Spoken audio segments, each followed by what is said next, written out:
তো বন্ধুরা, এই ছাগলের বাচ্চাটার কিন্তু জীবনটা তেনা তেনা হয়ে গেছে, চোখে ছানি পড়ে।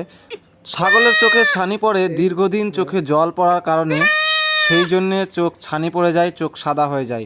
অনেক ক্ষেত্রে দেখা যায় কৃমির কারণে চোখে জল পড়ার কারণে ছানি পড়ে যায়। তাছাড়া ভিটামিন এর অভাবেও কিন্তু চোখে ছানি পড়ে।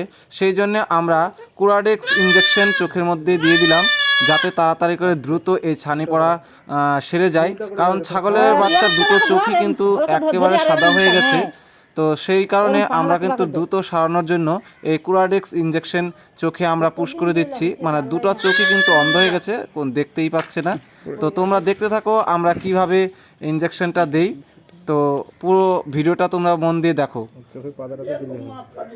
হ্যাঁ, আমি এটা কোনোদিন দেইনি, দেখি এখানে এরকম ট্রিটমেন্ট করেনি। এই যে দিয়ে দিলাম। হ্যাঁ হ্যাঁ হ্যাঁ হ্যাঁ, এই হয়ে বাস। চোখের ড্রপটা ব্যবহার করবে। আর এই ইঞ্জেকশন খুব ধৈর্য সহকারে দিতে হয়, খুব সাবধানে দিতে হয়।